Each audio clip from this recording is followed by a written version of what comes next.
கார்த்திக புராணம் 16வது அத்தியாயம். பாமையானவள் கண்ணனை பார்த்து, நாதா, ஜலந்திரனுக்கும் சங்கரனுக்கும் யுத்தம் நடந்ததில் ஜயாபஜயம் யாருக்கு உண்டாயிற்று? அதை தெரிவிக்க வேண்டும் என பகவான் பிரியே சொல்லுகிறேன் கேள் என்று கதையை சொல்ல தொடங்கினார். கேளாய் சத்யபாமா, போர்க்களத்தில் ஜலந்திரனும் சங்கரனும் தங்கள் பலாபலத்தை காட்டி வெகு தீவிரமாக யுத்தம் செய்து கொண்டிருக்கிறார்கள்.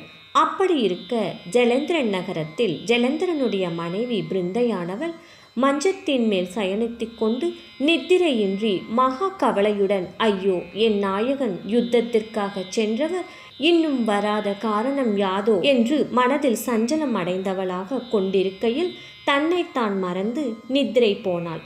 மறுநாள் காலையில் விழித்தெழுந்து தான் செய்ய வேண்டிய கடமைகளை முடித்து கொண்டு தன் தோழியுடன் கூடி மன நிம்மதி அடைவதற்காக நந்தவனம் சென்று வடவிருட்சத்தின் அடியில் அமர்ந்து தன் தோழியிடம், சகி, நான் நேற்றிரவு ஆழ்ந்த நித்திரை செய்யும் சமயத்தில் அதிபயங்கரமான கனவு ஒன்று கண்டேன். அது முதல் என் மனம் பதைபதைக்கிறது. நான் கண்ட கனவில் பலன் எவ்வாறு நடக்குமோ? கனவு கண்டது முதல் என் உள்ளம் ஒரு நிலையில் இல்லை. தவிர யுத்தத்திற்கு சென்ற என் கணவரும் இதுவரை வரவும் காணோம். இவர் விஷயம் ஒன்றும் தெரியவில்லை. எனக்கோ பைத்தியம் பிடித்துவிடும் போல் தோன்றுகிறது என்று மனம் நொந்து கொள்ள, சகியானவள், அம்மா, கவலைப்படாதீர்கள், யுத்தத்திற்கு சென்றவர் ஜெயத்தோடு திரும்பி வந்து விடுவார் என்று ஆறுதல் கூற, பிருந்தையானவள் மறுபடியும், அடி சகி, நான் கண்ட கனவின் பலன் என்ன என்பதை உன்னால் எடுத்துரைக்க முடியுமா என்று கேட்க, தோழியானவள் பிருந்தையை நோக்கி, அம்மா, தாங்கள் அப்படி என்ன கனவு தான் கண்டீர்கள், சொல்லுங்கள் என்று கேட்க, பிருந்தையானவள், அடிசகி, நான் கண்ட கனவு வெளியில் சொல்லவும் பயமாக இருக்கிறது. ஆனால் சொல்கிறேன். அதாவது நான் கண்ட கனவு யாதெனில், என் பர்த்தாவானவர் தைல அப்பியங்க ஸ்நானம் செய்து கொண்டு ஆடையின்றி கழுத்தில் அரளிப்பூ மாலையுடன் எருமை கடாவின் மேலேறிக்கொண்டு யம தூதாளை ரட்சிக்கின்ற தென் திசை கதிபதியான யமதர்மராஜரைப் போல கண்ணங்கரேர் என்று கோர தந்தத்துடன் கூடியவராக தென் திசையை நாடிச் செல்வதாகவும், தவிர நம் பட்டணமே கடலில் மூழ்குவதாகவும் கனவு கண்டேன்.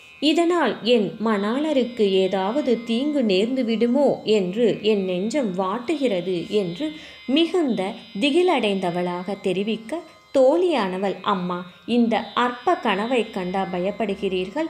மனதை சிதறவிடாதீர்கள். பகலில் நாம் என்னென்ன நினைத்து கொள்கிறோமோ அவைகள்தான் சில சமயங்களில் கனவில் தோன்றிவிடும். இதனால் நமக்கு எந்தவித இடையூறும் நேராது. வாருங்கள், நாம் இந்த வனத்தை சுற்றி அதன் அழகை கண்டுகளிப்போம் என்று பிருந்தையுடன் அவ்வனத்தை சுற்றி வந்து அங்குள்ள பலவித புஷ்ப செடிகள் செழித்து வளர்த்திருப்பதை கண்டுகளித்து கொண்டிருக்கையில் பகவானான மகாவிஷ்ணுவானவர் பார்வதிக்கு ஆறுதல் கூறி ஜலந்திரன் நகரடைந்து பிருந்தையின் கற்பை பங்கம் செய்வதற்கு சமயம் பார்த்து கொண்டிருந்தார். இப்படி இருக்கையில் பிருந்தையானவள் தன் தோழியுடன் பூஞ்சோலைக்கு சென்றிருப்பதை அறிந்த விஷ்ணுவானவர் இதுதான் ஏற்ற சமயம் என்று நந்தவனம் வர, அங்கு பிருந்தையானவள் தன் தோழியுடன் உலாவி வருவதைக் கண்டு இவ்விருவர்களையும் பிரித்துவிட வேண்டும் என்று நினைத்து தன் மாயையால் 2 அசுரர்களை உண்டாக்கி அவ்வசுரர்களிடம், இதோ இவ்விரு பெண்களையும் பயமுறுத்தி அவர்களை பிரித்து வைக்க வேண்டும் என்று ஆக்ஞாபித்து முனி வேடமடைந்து அங்குள்ள ஓர் மரத்தடியில் தர்பாசனத்தை போட்டு அதன் மேல் உட்கார்ந்து 2 கண்களையும் மூடிக்கொண்டு யோக நிஷ்டையில் அமர்ந்தார். அந்த 2 ராட்சசர்களும் இவ்விரு பெண்களை துரத்தும் பாவனையாக ஓட, இவர்கள் ஓடி வருவதைக் கண்டு பிருந்தையும் தோழியும் மனதில் அச்சம் கொண்டவராக பீதியுடன் மூளைக்கொருவராக பிரிந்து போனார்கள். பிருந்தையோ ஓட சக்தியற்றவளாக தன்னால் முடிந்தவரை விரைவாக நடந்து அசோக மரத்தண்டை வர அம்மரத்தடியில் ஓர் மகான் யோக நிஷ்டையில் உட்கார்ந்திருப்பதைக் கண்டு மனதில் தைரியம் தோன்றி அபயக்குரலுடன் அவர் காலடியில் அடைக்கலம் புகுந்தாள்.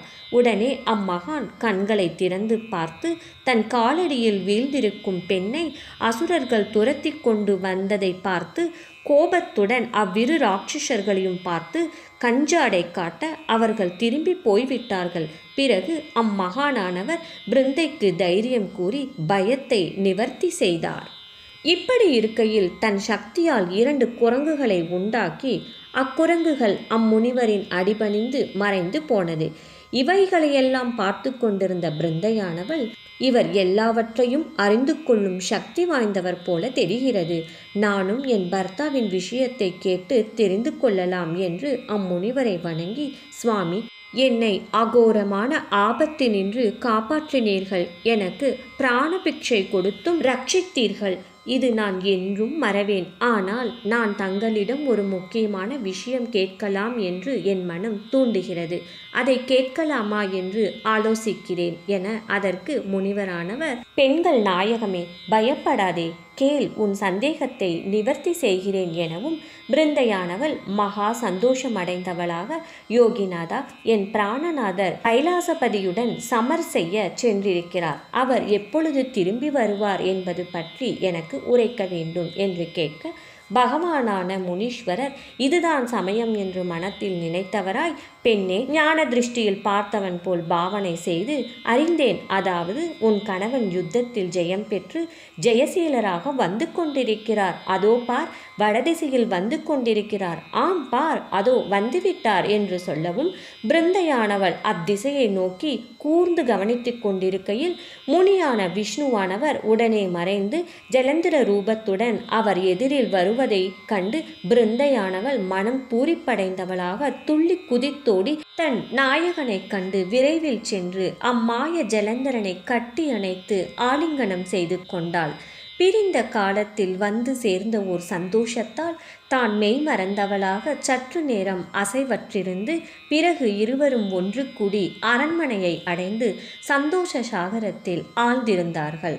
அங்கு இவ்வாறு இருக்க, கைலாசகிரியில் பார்வதியின் மேல் மோகம் கொண்டு சென்ற ஜலந்திரன் தன் எண்ணம் பலிக்காது மறுபடியும் யுத்தகலம் வந்து சங்கரனுடன் கடும் போர் புரியலானார்.